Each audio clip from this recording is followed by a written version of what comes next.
Mais c'est un sondage, je n'ai pas trouvé plus récent en réalité, organisé en 2007 par l'Institut CSA au profit du monde des religions. On apprenait que parmi ceux qui se disaient catholiques, 58% disaient croire en la résurrection du Christ. 58% seulement croyaient en la résurrection du Christ. Et 10% seulement pensaient qu'il y avait place pour une résurrection de chaque être humain après la mort. Ça laisse, enfin je ne sais pas ce qu'il en est pour vous, mais moi ça me laisse stupéfait quand même.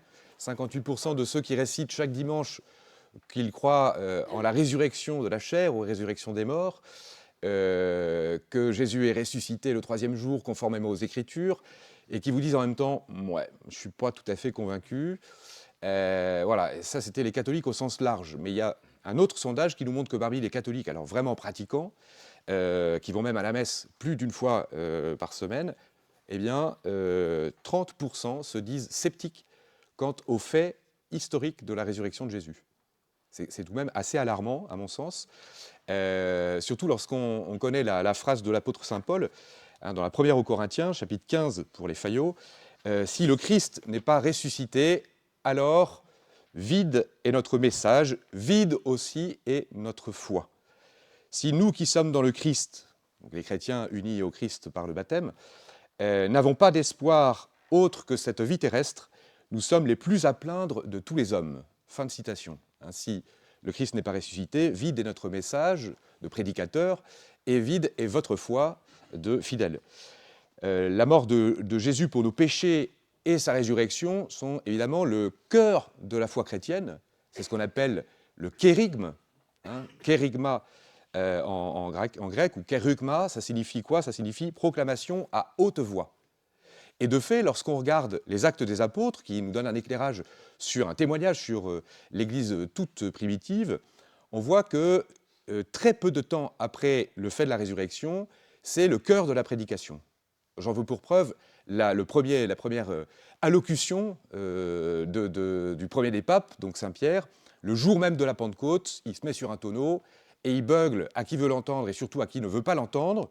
Devant tous ces juifs qui sont venus en pèlerinage pour la fête juive de la Pentecôte, il leur dit que celui qu'ils ont fait mourir en le clouant sur la croix par la main des impies, c'est-à-dire les Romains, ceux qui n'ont pas la foi, Dieu l'a ressuscité, le délivrant des affres de l'Hadès. Vous voyez, dès le début, la prédication est nette et précise. Jésus-Christ est mort pour nos péchés, il est ressuscité pour que nous ayons la vie. Et ça va être une traînée de poudre. Tous les apôtres vont avoir comme noyau de leur annonce cette vérité centrale. Et on sait aussi que l'Église primitive ne s'est pas contentée depuis le début d'annoncer ce mystère, mais elle l'a encore célébré. Puisque qu'est-ce que la liturgie eucharistique, qu'est-ce que la messe, sinon précisément la célébration de la mort de Jésus pour nos péchés et de sa résurrection. Et on sait, parce que les Actes des Apôtres nous renseignent, dans les tout premiers chapitres, que nous dit-on de la communauté primitive, qu'elle était fidèle à la prière et à la fraction du pain. Je ne sais pas si vous avez appris entre ces murs, de la bouche du Saint-Abbé qui vous enseigne habituellement, ou de Monsieur le curé, que la fraction du pain, c'est un terme technique qui désigne l'Eucharistie. Donc depuis le début, kérygme annonçait à tous ceux qui passaient par là, qui voulaient l'entendre ou pas, de la mort et de la résurrection, célébration, on ne se contente pas de dire, on agit, de la Sainte Messe, de l'Eucharistie, qui non seulement commémore, mais qui rend présente la mort et la résurrection de Jésus. Voilà. Et Benoît XVI dit au sujet de la résurrection du Seigneur, si l'on supprime la réalité de la résurrection de Jésus, il est certes possible de recueillir de la tradition chrétienne quelques idées dignes d'attention sur Dieu, sur l'homme, sur son devoir-être, mais la foi chrétienne est morte. Car Jésus, dans ce cas, est une personnalité religieuse qui a échoué. Une personnalité, certes, qui, en dépit de son échec, est grande, peut s'imposer à notre réflexion, mais cette personnalité demeure strictement humaine. Ça, c'est dans son fameux Jésus de Nazareth. Peut-être que certains d'entre vous, les plus audacieux, ont déjà ouvert telle ou telle page d'un des 3 tomes de ce chef-d'œuvre de Benoît XVI. Je crois pour ma part qu'il est toujours un peu aventureux de s'y rendre sans guide. Donc peut-être qu'une année de catéchèse sera dédiée, je ne sais pas, à suivre pas à pas ce somptueux ouvrage du pape Benoît. Voyez, donc, si on retire la résurrection, En somme, ce que veut dire le pape, en termes très clairs, c'est qu'on a juste une morale. On a juste l'enseignement d'un barbu assez grand, fils de charpentier, qui agrégeait les foules autour de lui, qui parlait avec une autorité à nul autre pareille, qui commettait quelques miracles par-ci par-là, et basta così, quoi. Vous voyez, la plus grande annonce qu'il ait faite au cours de son existence s'est avérée un échec si l'on ne croit pas en la résurrection. Ça le démonétise complètement, et ça fait du christianisme, je le redis, une moralinette. Notez que c'est aujourd'hui pour beaucoup de nos contemporains, et même, et c'est un peu dommage, c'est un euphémisme, même dans les rangs des chrétiens, eh bien, certains tiennent le christianisme pour une simple morale. Voilà, qu'importe la résurrection, qu'importe au fond même que Jésus soit le Fils de Dieu venu dans la chair, ce qui est intéressant, c'est qu'on nous apprend à être gentil. Fais pas ci, fais ça, voilà. Et ça, c'est bien. C'est bien pour le ciment social. Vous voyez, au plan sociétal, l'Église est un plus. C'est un peu dommage quand même d'en rester là, vous avouerez. Et c'est pour ça que saint Paul, que je citais plus haut, en disant si le Christ n'est pas ressuscité, vaine est notre prédication, vaine est notre foi, saint Paul ajoute, nous sommes les plus à plaindre de tous les hommes si Jésus n'est pas ressuscité. Ah oui, on est en plus les plus abrutis de tous les hommes. Et femmes, parce que vous êtes incluses, chers amis. Et parce que le christianisme nous contraint à certaines règles morales, mais si nous n'avons pas comme objectif ou comme récompense la résurrection, et si dès cette terre, nous ne pouvons pas d'ores et déjà vivre de la résurrection du Seigneur, je vous demande bien à quoi sert ce corset, quoi. Vous voyez, on a juste le côté amer sans avoir le côté consolant, quoi. Voilà. Alors, il faut regarder d'un peu plus près ce que nous pouvons dire de la résurrection. Je vous renvoie au catéchisme de l'Église catholique, qui, j'en suis sûr, est sur la table de chevet de chacun d'entre vous, largement écorné, stabiloté et compagnie. Ne dites pas non, voilà. Il n'y a pas de honte à cela, au contraire même. Les numéros du catéchisme, 638 à 658, 638, sur le sujet de la résurrection du Seigneur. C'est en réalité un passage très succinct. Quand on sait l'importance de la résurrection, quand on sait la puissance de l'événement, ses répercussions, le propos est en fait très synthétique, voilà, et accessible. Donc allez-y de bon gré. Voilà, on a affaire avec la résurrection à un événement qui est d'une nature absolument particulière. Le catéchisme nous le dit, mais nous n'avions pas besoin de cela pour en être certains, que personne n'a été le témoin oculaire de l'événement même de la résurrection. Et d'ailleurs, aucun évangéliste ne s'aventure à le décrire. Je parle de la résurrection en tant que telle, en soi. Au moment où Jésus a surgi du tombeau, personne n'était là. Voilà. Et dans l'Exultet, vous savez, ce chant magnifique qui est proclamé par le diacre, en principe, au début de la vigile pascale, où on dit « Ô bienheureuse faute qui nous a valu un tel sauveur », etc. Dans cet Exultet, on dit que seule la nuit a été témoin de cet événement formidable. Nul œil humain n'a vu, hormis ceux de Jésus, évidemment, cet événement stupéfiant. Voilà. Donc, dans son essence intime, la résurrection dépasse totalement toute capacité de connaissance. Nous n'avons aucun témoignage. Pour autant, vous pourriez vous dire, passons donc à table, puisque le topo est terminé. Non, il y a quand même mieux que ça, vous imaginez. La résurrection ne nous est pourtant pas totalement inaccessible.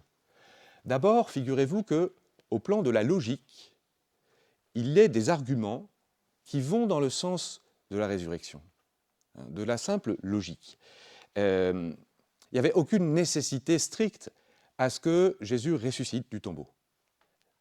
Jésus est Dieu, et pas plus que son Père, il ne saurait être contraint en quoi que ce soit. C'est l'être le plus souverainement libre qui soit en tant qu'il est Dieu. Vous me suivez jusqu'à maintenant, ça va? Ouais. Parce que je vois déjà des paupières qui se font lourdes, alors j'ai peur.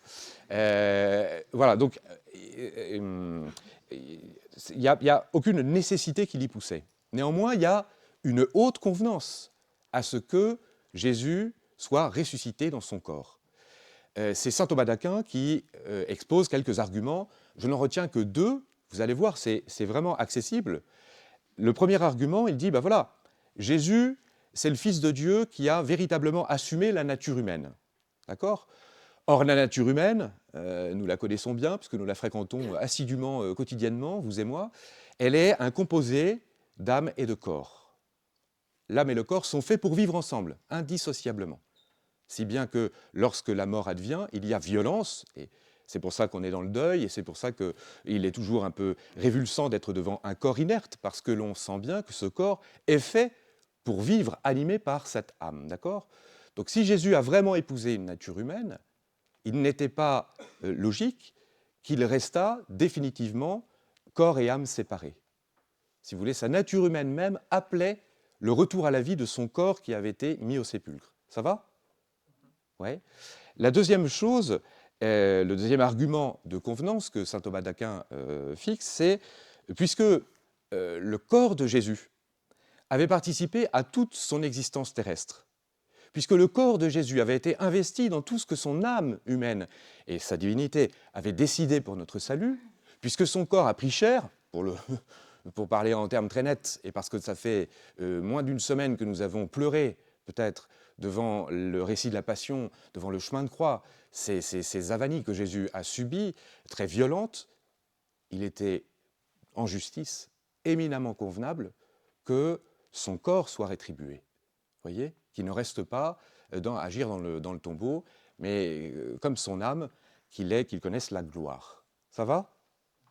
Bon, je suis d'accord, ce sont des arguments qui valent ce qu'ils valent. Ce n'est pas grand-chose, on est au plan de la logique intellectuelle. Hein, donc, voilà. Venons-en maintenant à une... Oui, je vous en prie. Une question. Quand vous dites qu'il n'était pas nécessaire qu'il ressuscite pour lui, mais qu'en même temps on dit que si jamais il n'avait pas ressuscité, le catholicisme ne ferait pas de sens, ce serait juste une morale nette. Comment c'est possible de dire que c'est à la fois nécessaire et pas nécessaire? Alors, parce qu'en fait, en stricte logique, rien ne s'impose à Dieu. Il n'était en rien nécessaire que Dieu créât, par exemple. Il n'était encore moins nécessaire que le Fils de Dieu s'incarnât pour nous sauver, et ainsi de suite. Vous voyez? C'est dans cette mesure-là que je dis qu'il n'y a pas de nécessité absolue, mais qu'il n'y a qu'une convenance par rapport à ce que l'on sait de la nature humaine, par rapport à ce que l'on sait par ailleurs de la bonté de Dieu, de sa puissance. Vous voyez? Voilà. Alors, faisons... Oui. Puisqu'il est fidèle à sa parole, il avait annoncé dans les prophéties justement qu'il allait ressusciter. Exactement. Figurez-vous que c'est encore un argument de convenance supplémentaire que saint Thomas d'Aquin détaille. Mais comme le temps qui m'est imparti est assez bref, je m'en suis tenu jusqu'à 2 arguments. Mais c'est très pertinent. Vous avez entendu, Jésus avait annoncé, enfin les prophéties, et tant de prophéties de l'Ancienne Alliance, de l'Ancien Testament, donc annonçaient cela. Jésus de son vivant l'avait prophétisé. Il était donc éminemment convenable que se réalisent ces prophéties de l'Ancien et du Nouveau Testament. Absolument. Alors ensuite, si la résurrection, je le redis, en soi est inconnaissable, personne n'en a été le spectateur, et pour cause, c'est impossible, elle a pu être perçue, en revanche, et pas seulement intellectuellement, mais par les 5 sens, dans ses effets. Pas en soi, mais dans ses conséquences, dans ses effets. Hein, je reprends Benoît XVI, toujours dans son Jésus, la résurrection n'est pas simplement hors de l'histoire et au-dessus de celle-ci. La résurrection de Jésus va au-delà de l'histoire, certes. Jésus quitte la temporalité pour entrer dans l'éternité. Je parle de son humanité, parce que sa divinité est depuis toujours et pour toujours dans l'éternité, mais son humanité, elle était temporelle, elle était inscrite dans l'histoire, et paf, elle en sort par ce phénomène incroyable de la résurrection. Ça va? Mais donc, la résurrection est au-delà de l'histoire en ce sens, mais, dit Benoît XVI, elle laisse son empreinte dans l'histoire. J'aime bien ce terme-là. Dieu qui laisse des empreintes. Voilà. Alors, il y a 2 empreintes que la résurrection a laissées, que Jésus ressuscité a laissées dans l'histoire. Première empreinte, celui qui est apparu immédiatement aux saintes femmes au matin de Pâques. Quel est ce premier signe, quelle est cette première empreinte que la résurrection a laissée?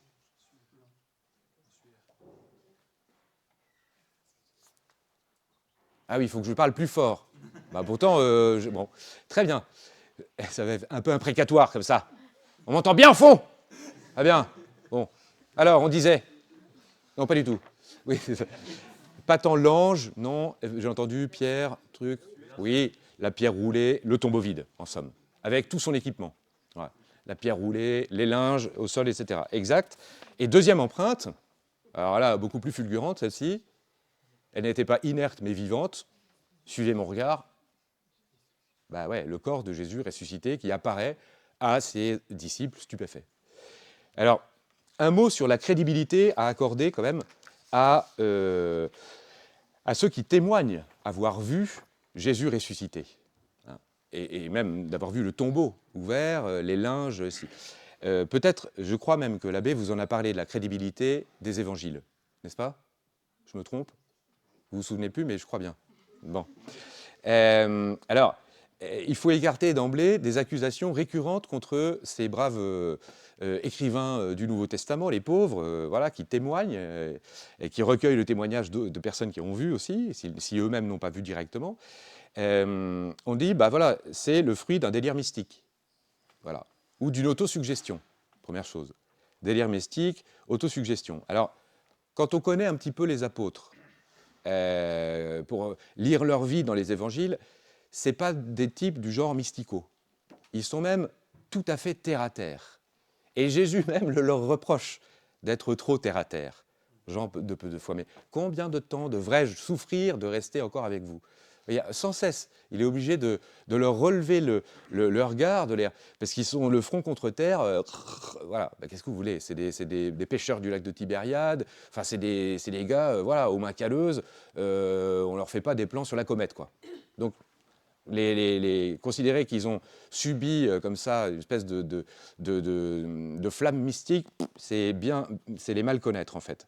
Hein, d'ailleurs, le catéchisme de l'Église catholique nous le dit. Loin de nous montrer une communauté saisie par une exaltation mystique, les évangiles nous présentent des disciples abattus, des disciples effrayés. S'ils avaient été complètement exaltés, ils n'auraient pas été tels que leur conduite nous est décrite dans le Nouveau Testament. Ça va? On a pu dire aussi, ben non, mais c'est le fruit de leur autosuggestion, de bonne foi, hein, si vous voulez. Ils attendaient tellement la résurrection de Jésus que le moindre signe leur a fait apparaître Jésus ressuscité. En fait, c'était un rayon de soleil qui passait par-ci, une colombe par-là, j'en sais rien, voilà. Et les mecs, ils se sont fait tout un plan, ou les filles d'ailleurs, tout un plan avec des choses qui n'ont rien à voir avec la résurrection. Mais leur attente était tellement puissante qu'ils ont autosuggéré cela. Alors là encore, c'est bien mal connaître les apôtres et les saintes femmes, parce que, par exemple, quand les saintes femmes se rendent au tombeau, qu'ont-elles dans leur sac? De la myrrhe. Pourquoi donc de la myrrhe? Sinon pour prodiguer des soins funéraires. Donc elles pensaient, les cocottes, les saintes cocottes, hein, que, bah oui, non, parce que je ne veux pas d'ennui avec les femmes du ciel. Après, on s'attire des... Bon. Et donc, ces femmes-là s'attendaient à voir un corps mort. Elles veulent lui prodiguer des soins funéraires. Donc pas du tout, elles n'ont pas un a priori que Jésus est sorti du tombeau. Les apôtres eux-mêmes sont extrêmement sceptiques, non seulement lorsque les femmes leur rapportent ce qu'elles ont vu, le tombeau vide et même Jésus ressuscité, mais ils sont très sceptiques également lorsque le Seigneur lui-même se donne la peine de leur apparaître. Donc résolument, pas d'autosuggestion, vraiment pas, quoi. Il s'en faut avant qu'ils acquiescent à ce message-là, qui était totalement inouï, avant qu'il n'advienne et qu'ils en soient les témoins. On les accuse encore d'avoir fabriqué de toutes pièces tout simplement des récits fictifs, quoi, pour attirer l'attention sur eux, voilà, pour se la jouer, quoi. Alors, si tel avait été le cas, il y a fort à parier qu'ils auraient utilisé force détails pour expliquer le phénomène même de la résurrection, si vous voulez. Ils auraient fait un truc de science-fiction qui vous en met plein la vue. Là, ça se vend. Ah, là, on nous écoute quand on sort un truc comme ça. Or, pas du tout. C'est d'une sobriété désarmante. On est d'accord. C'est même un peu décevant pour ceux qui voudraient en savoir plus. Bon. Et puis, ils auraient également occulté, s'ils avaient construit les choses de toutes pièces, ils auraient évidemment occulté le témoignage de leur propre faiblesse, pour ne pas dire de leur nullité, en fait, mais qui est aussi la nôtre. Hein, donc, vous voyez, donc non. En fait, il faut prendre les témoignages de ces gens-là pour crédibles. Voilà. Il y a encore bien d'autres arguments, mais l'abbé les a développés ou va les développer, je ne sais pas. Alors, je reviens aux fameuses empreintes, le tombeau vide, les linges qui sont intérieurs, et le corps du ressuscité. Le tombeau vide, alors c'est pas une preuve directe. Le catéchisme prend soin de le reconnaître. Hein. Que le tombeau soit vide n'atteste pas que Jésus est ressuscité. Ça peut très bien être des brigands qui viennent faire main basse, ça peut être ses ennemis qui veulent jouer avec son corps. Enfin, bon, il peut y avoir bien des motifs qui sont totalement étrangers au fait de la résurrection. Mais ça les met sur la piste. Voilà. C'est un premier pas, dit le catéchisme, vers la reconnaissance du fait même de la résurrection. Voyez ? Il y a des détails dans l'évangile de Saint Jean, le disciple bien-aimé, qui est le plus pertinent de tous. Il vit et il crut. Qu'est-ce qu'il voit ? Jean-Christian Petit-Fils, ça vous dit quelque chose ? Ah oui, l'abbé n'arrête pas de vous en parler, non, peut-être ? On a la même marotte, alors dans ce cas. Voilà, Jean-Christian Petit-Fils, ah oui, qui aurait dû venir ici, mais qui n'a pas pu, donc voilà. Il vous prie de l'excuser. Ce sera pour la prochaine. Donc, Petit-Fils écrit ceci dans son Jésus magnifique. Dans la chambre mortuaire, rien n'a bougé. Rien sinon le corps disparu. Aucune impression de désordre ou d'ordre artificiellement recréé. Les linges funéraires restent dans la position dans laquelle ils étaient au moment de l'ensevelissement. Inviolés, affaissés sur eux-mêmes. C'est bien l'impression qui se dégage du texte de Saint Jean. Vous savez, quand il met la tête, il arrive avec Pierre, il laisse passer Pierre devant, sans doute préséance, il arrive plus tôt parce qu'il est plus jeune, il laisse passer le patron, et puis hop, il met la tête, il vit et il crut. Et on nous dit ce qu'il vit, les linges affaissés, etc. Et ça doit le persuader, nous dit Petit-Fils, que c'est pas comme Jésus ne s'est pas réveillé comme nous autres le matin, quoi. Où hop, on s'extrait avec plus ou moins d'agilité du lit, paf, on va jusqu'à la cafetière. Enfin bon, déjà on va éteindre le réveil quand on est à la 6e relance. Et puis voilà, rien de tel. Il ne voit aucun froissement de drap, comme quelqu'un qui sortirait de son lit. Voilà. Pas d'ennemis, sans doute pas de voleurs. Assurément, ils auraient emporté le linceul avec. Les gars, ils ne vont pas commencer par, avec beaucoup de délicatesse, retirer le gars du suaire, enfin le corps de Jésus, voilà, et plier les choses dans un coin. Non, attendez, si vous êtes un brigand et que il y avait des gardes qui étaient postés là, je vous rappelle. Donc vous faites ça, vite fait, mal fait, quoi. Voilà, et rien de tout cela. Donc l'hypothèse d'un enlèvement est à exclure, c'est ce qu'a dû penser Saint Jean. Ça, c'est Petit-Fils qui nous le dit. De fait, vous savez peut-être que Petit-Fils a également écrit un très bel ouvrage sur le linceul de Turin, en qualité d'historien. Mais il a utilisé les conclusions scientifiques de très nombreuses disciplines qui, depuis des décennies maintenant, s'acharnent à essayer de comprendre ce qui s'est passé. Et voilà. Alors on évoque des radiations électromagnétiques, des radiations nucléaires, toutes sortes de choses qui me sont totalement étrangères, pardon pour les polytechniciens et autres ingénieurs d'entre vous, mais bon voilà. Mais ils concluent tous qu'ils sont incapables à l'heure actuelle d'expliquer la nature exacte du phénomène physique qui a provoqué l'impression sur le suaire et tous les détails qu'on peut y relever. Petit-Fils le dit, bien des étrangetés demeurent inexplicables aujourd'hui. Sur le linceul, l'empreinte dorsale près de là. Je ne vais pas entrer dans le détail, vous allez acheter le bouquin de Petit-Fils, comme ça nous resterons amis avec. Voilà, c'est en fait, plus on analyse au peigne fin le linceul de Turin, et plus on se rend compte qu'il y a eu un phénomène incroyable que l'on n'est pas capable de produire en laboratoire aujourd'hui, encore moins à échelle réelle. Vous voyez, voilà.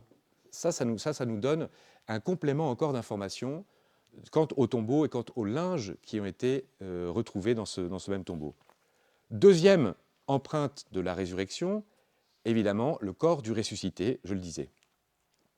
Alors, c'est un peu difficile de chiffrer et de remettre dans l'ordre chronologique les apparitions du Seigneur. Pendant l'octave de Pâques, on nous présente, et c'est très beau et c'est très heureux, la plupart de ces apparitions. Voilà. Mais en fait, on en chiffre une dizaine. Voilà. Si l'on s'en tient simplement au Nouveau Testament. Saintes femmes, apôtres, disciples, bon, très bien. Au cours des 40 jours qui séparent Pâques de l'Ascension, époque à laquelle le Seigneur va définitivement monter à la droite de son Père, comme vous le savez. Donc, mais il peut bien y avoir eu davantage d'apparitions du Christ ressuscité. Et quand même, c'est lui le patron, quoi. Voilà. Et d'ailleurs, Saint Jean nous le dit dans son évangile, à la fin de son évangile, il nous dit « Il y a encore d'autres signes, bien d'autres signes que Jésus a accomplis en présence des disciples et qui ne sont pas écrits dans ce livre. Voilà. Mais donc, je m'en tiens à une dizaine. Et quant à l'ordre chronologique, si je puis me permettre, certains d'entre vous êtes familiers des exercices spirituels de saint Ignace de Loyola. Si tel n'était pas le cas, je vous invite à vous intéresser à cette drôle de bestiole, pas saint Ignace, mais ses exercices. Voilà, comment dire, au début, c'est une grande retraite de 30 jours que le fondateur des Jésuites, saint Ignace, a créée pour les membres de la Compagnie de Jésus, des Jésuites donc, qu'il a ensuite proposé aux chrétiens dans le monde, ou aux prêtres séculiers, ou voilà, à d'autres, et qui a ensuite été contracté en 5 jours au XXe siècle. Voilà. On passe toujours par le même canevas, c'est un canevas incroyable qui a été forgé, c'est de l'or passé au creuset, si vous voulez. Et ça a été reconnu par le magistère de très longue date comme un modèle de retraite. Et dans ces méditations que propose Ignace de Loyola, on en trouve un certain nombre, aux alentours numéro 300, voilà. Il y a une chronologie il propose aux retraitants une méditation sur chaque apparition du Christ ressuscité. Alors, je ne vais pas les reprendre une à une parce que ce serait très rébarbatif, mais il commence par une apparition qui ne figure pas dans les écrits du Nouveau Testament. J'ai parlé des saintes femmes tout à l'heure. Les saintes femmes, lorsqu'on nous donne leur nom, on n'y trouve pas. Alors, il y a plusieurs Maries, mais il n'y a pas Marie de Nazareth. Il n'y a pas la Sainte Vierge Marie. Étonnant quand même. Ignace, de là, se dit, oui, c'est normal qu'elle ne soit pas allée au tombeau avec la myrrhe. Elle savait que Jésus était ressuscité. Pourquoi ? Très probablement parce que son fils avait eu la délicatesse de la gratifier d'une apparition avant tout le monde. C'est assez convenable. Étant donné tout ce qu'elle a fait pour lui, depuis son fiat initial jusqu'au Golgotha et à récupérer son corps pour l'emmener au tombeau, il était tout hautement convenable que la Vierge Marie reçoive la visite de son fils. D'accord ? Ensuite, les saintes femmes. Alors c'est merveilleux, les récits des retrouvailles de Jésus et des saintes femmes, et de Marie-Madeleine, bien sûr. Imaginez celle qui avait été possédée par 7 démons que Jésus avait dû faire sortir de sa fange, dont on sait qu'elle avait une vie morale tout à fait médiocre et compagnie. Ce qui laisse beaucoup d'espoir à votre serviteur et à bien d'autres, et à vous, j'espère. Voilà, Jésus est capable de faire d'une femme comme ça l'apôtre des apôtres. C'est incroyable. Après la Vierge Marie, encore que ce ne soit pas officiel dans l'Écriture, Marie-Madeleine. Va dire à mes frères, voilà. Mais c'est incroyable. Marie-Madeleine. Alors pourquoi les femmes par priorité? Oui, c'est toujours pour les prêtres qui doivent prêcher sur ce sujet, on est très tenté de raconter plein de cracks. Non, évidemment, un argument qui coule de source, c'est que, en révélant la résurrection aux femmes, on était sûr que la nouvelle allait s'en répondre très rapidement. Bon. Ouais, vous connaissiez ça, blague facile de prêtres non mariés qui n'ont pas à subir ensuite les avanies de madame. Donc, je laisse de côté, mais je voulais déminer parce que j'en voyais certains avec un regard un peu aigriard. Bon, voilà. Pas du tout. Il y a beaucoup plus beau et il y a beaucoup plus puissant. Elles ont davantage aimé Jésus. Donc, il était normal que Jésus les rétribue en priorité. Elles l'ont davantage aimé. J'en veux pour preuve le fait qu'elles étaient unies au pied de la croix. Pendant que les fameux apôtres étaient... Alors je sais qu'on peut discuter sur le fait que Jean le bien-aimé, l'évangéliste, était ou pas l'apôtre. En tout cas, lui, il était au pied de la croix, mais il s'était d'abord barré, figurez-vous, comme tout le monde, au Jardin des Oliviers. Pourtant, il était vraiment l'un des tout préférés, tout proches. Les autres, en tout cas, ne sont pas là. Le capitaine d'entre eux, n'en parlons même pas. Le premier pape de toute l'histoire. C'est pour ça qu'il faut... Attendons des papes des choses magnifiques, mais ce ne sont pas des surhommes. Le premier d'entre eux les met à l'aise à cet égard. Voilà, parce que lui, il s'est carapaté, comme vous le savez. Et puis, il l'a trahi 3 fois. Bon, faiblesse. Mais voilà. Mais donc, elles l'ont aimé davantage. Elles sont restées au pied de la croix. Tôt matin, avant le lever du soleil, nous dit-on, elles traînent pas, elles vont direct. Elles sont claquemurées au cénacle par peur des Juifs, les portes étant closes, comme on nous dit pour les gaillards. Mais elles fusent, qu'importe les conséquences. Et même, on nous dit qu'en chemin, avec leur matériel, elles sont en train de se demander qui nous roulera la pierre. Elle est trop lourde pour nous autres, fragiles femmes. Et pourtant, vous imaginez un peu cette foi qu'il faut avoir et la charité prime. S'il avait fallu confier cette charge aux apôtres, mais les gars, ils auraient dit Attends, t'as vu un peu le matos? Non, mais faut d'abord qu'on apporte un treuil. En plus, il y a la garde. Donc, comment on va faire? Parce que même le glaive, Jésus me l'a balancé au jardin des Oliviers. Donc, maintenant, je ne peux plus rien faire. Vous voyez, le genre de truc. Bon. Et elle, c'est le feu de l'amour. Ça, chère sœur, c'est votre mission dans l'Église. Entretenez ce feu-là, quoi, vraiment, parce que nous, les bons hommes, voilà. Bon. Ça va, j'ai assez failloté? Bon. Voilà. Et puis, il y a un argument qui est avancé par les pères et par les docteurs de l'Église. Ça fait toujours bien de dire ça, comme ça. Hop, on estampille. Non, si, c'est vrai. C'est que la résurrection ouvre à une nouvelle naissance. C'est tout un monde nouveau qui s'ouvre. Et qui mieux qu'une femme est indiquée pour être partie prenante de la nouvelle naissance, du début, quoi, évidemment. Vous portez dans votre sein un petit et ensuite vous le mettez au monde. Il fallait qu'elle puisse mettre au monde, en quelque sorte, répandre dans le monde cette bonne nouvelle de ce Jésus ressuscité, quoi, à la manière d'une femme qui est si fière de montrer le fruit de ses entrailles après l'avoir porté pendant quelques mois. Hein. Voilà, donc je passe ensuite les disciples d'Emmaüs, vous mettrez tout ça dans l'ordre. Voilà. Notez juste que le récit de Marie-Madeleine, la rencontre, hein, Marie Rabbouni, elle le prend d'abord pour un jardinier, tout ce que vous savez, c'est sans doute le plus poétique et le plus touchant. Le récit d'Emmaüs est très touchant également, mais c'est comment dire, un bijou théologique. Voilà. On y voit le lien entre les Saintes Écritures, hein, Jésus est obligé de reprendre tout ce qui le concernait dans l'Ancien Testament, en somme, et puis ensuite il célèbre la messe avec eux dans l'auberge, hein, la fraction du pain, ils le reconnurent, voilà, notre cœur n'était-il pas brûlant d'amour lorsqu'il nous expliquait, etc. Donc c'est magnifique, voilà, c'est un traité sur l'Eucharistie, un traité sur l'Écriture sainte, vous avez tout là-dedans, et dit avec le talent de Saint Luc. Voilà, alors... je suis où là? Ah, quand même. Eh bien, ça avance quand même, les amis. Je ne pensais pas. Il faut que j'en vienne quand même à... donc, je ne détaille pas davantage les apparitions, je vous l'ai dit. Saint Ignace, lui, met deux apparitions, il met une apparition apocryphe, Joseph d'Arimathie. Jésus se serait manifesté à Joseph, c'est celui qui avait donné son tombeau pour que le corps de Jésus puisse y être recueilli. Donc c'est convenable, effectivement, mais bon, voilà, on laisse ça de côté, il tire ça d'une tradition que j'ignore d'où elle vient. Voilà, et puis il évoque également l'apparition, pas bête, le Saint Ignace, c'est un jésuite tout de même, il évoque l'apparition à Saul de Tarse, bien sûr, sur le chemin de Damas. Mais là, on excède largement le temps que Jésus a pris pour des apparitions pendant les 40 jours qui suivaient Pâques. Donc je laisse de côté. Alors juste quelques points importants quant à ces apparitions, l'effet que ça a fait sur les spectateurs de ces apparitions. D'abord, eh bien, l'impression paradoxale dans laquelle se trouve chacun des protagonistes. À la fois, et ça c'est très bien détaillé dans le catéchisme, mais la lecture des évangiles suffit, ils ne font que ramasser dans le catéchisme toutes ces perles du Nouveau Testament. Il est à la fois le même et plus le même. Il est à la fois capable de poser des actes que nous posons, de nutrition notamment. N'avez-vous pas un peu à manger là, là. Les plaies de son sacrifice demeurent vives, en tout cas, demeurent sur son corps, celles des mains, des pieds, du côté, voilà. On ne nous dit rien des autres, du reste, mais il y a des stigmates partout, hein, le Jésus. Vous voyez, et en même temps, ils ne le reconnaissent pas immédiatement.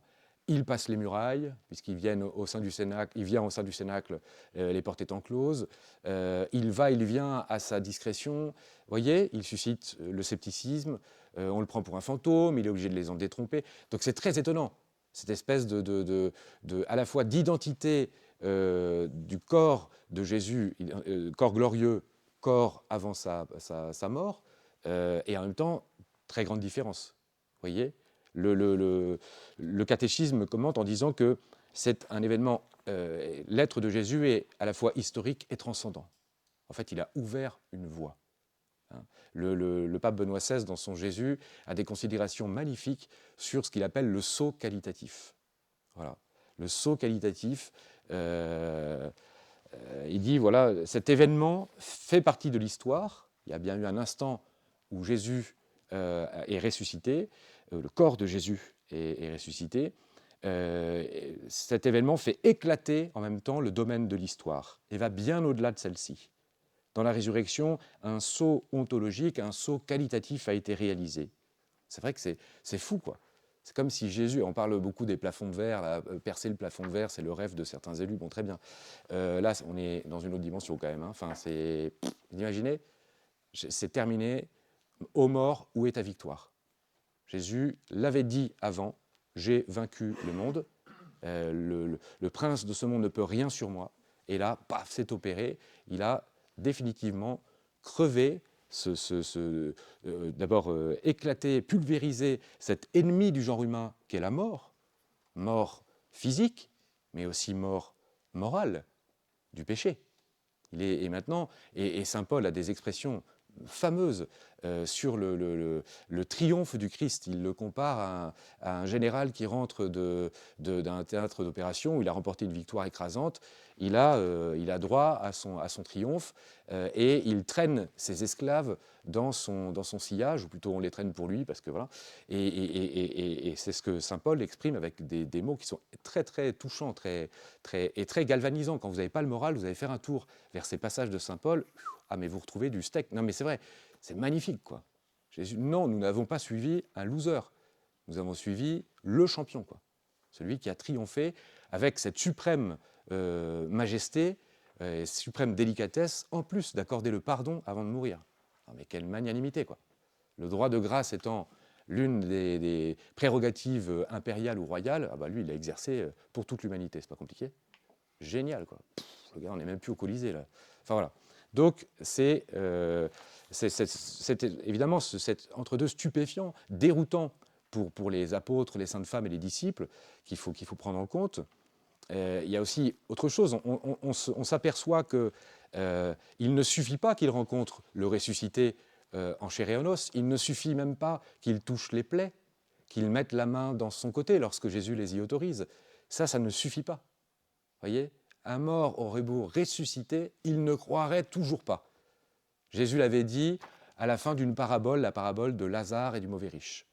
Vous savez, le mauvais riche se retrouve là où il ne faut pas, et il dit « Père Abraham, s'il te plaît, envoie auprès de mes frères un messager, comme ça ils ne feront pas les mêmes bêtises que moi, ils donneront aux pauvres et tout, ils ne se retrouveront pas là comme moi, avec la gorge sèche, définitivement exclus du royaume. » quoi. Ah mais, et Abraham dit « Non mais, un mort pourrait ressusciter, il ne croirait pas. » Donc ça ne suffit pas d'avoir Jésus devant soi. Ce qu'il faut, c'est le rencontrer. Le rencontrer au sens intime du terme. Vous voyez, parfois, il nous est coûteux de ne pas le voir, notre Jésus. On aimerait bien, c'est vrai. Et puis les gens nous le disent, vas-y, manifeste-toi, demande à ton Dieu de se manifester. Non mais, vous ne croiriez pas, nous ne croirions pas. Si nous n'avions pas le cœur disposé. En fait, c'est ça que Jésus veut.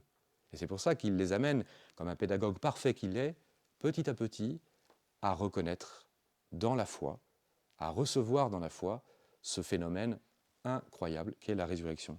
Voyez ? Et ce qui est très beau, c'est la façon dont Jésus s'adapte à chacun. C'est vrai que c'est incroyable. Avec la Madeleine, il reprend les bonnes vieilles habitudes, non mais il l'appelle par son prénom. Cette femme à qui tant et tant d'hommes ont dû prononcer son prénom, ma chérie, je t'aime, mon canard, j'en sais rien, machin, et pour simplement l'attirer dans leur lit, Jésus, lui, la respectait éminemment dans sa féminité. Elle devait évidemment être de toutes ses fibres, amoureuse de Jésus. Il faut être net. Enfin, et puis ça s'est purifié petit à petit. D'abord, c'est pas laid d'être amoureuse. Et puis, et Jésus la reprend à ce stade-là. Marie, Rabbouni. Magnifique. Et qu'est-ce qu'elle veut faire? Hop, comme d'hab, se mettre à ses pieds, lui laver les pieds sans doute. Voilà, et Jésus lui dit, ne me touche pas ou ne me retiens pas. Voilà. Et à Thomas qui est un peu plus sceptique, voilà, parce qu'il est peut-être un peu jaloux que les autres, ça, on se perd chaque année, ce sera le cas dimanche, cher monsieur le curé, enfin moi je me perds en tout cas, en conjecture sur pourquoi Thomas, et est-ce que Thomas c'est pas un salaud, hein, Thomas c'est pas le roi des athées et le roi des matérialistes, contrairement à ce que voudrait nous faire croire l'opinion publique, non, il est extrêmement délicat Thomas, il est très courageux aussi. Pourquoi n'était-il pas là au Cénacle le jour de Pâques? On ne sait pas, mais lors de la première apparition du Jésus devant tous les apôtres, peut-être lui n'avait-il pas peur de sortir du Cénacle? pour aller chercher, j'en sais rien.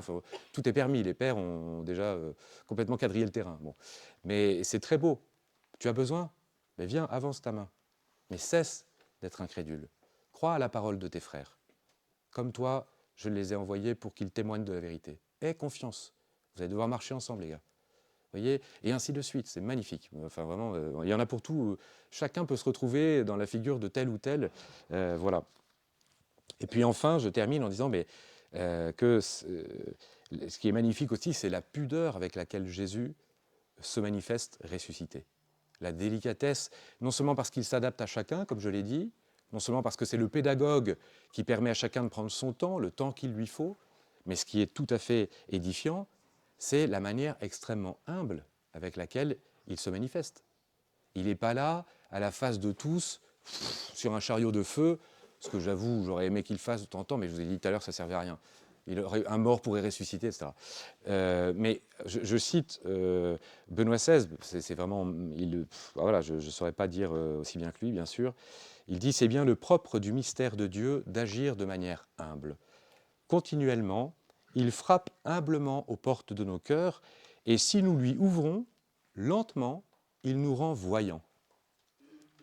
Il ne veut pas écraser par la puissance extérieure, mais donner la liberté, donner et susciter l'amour.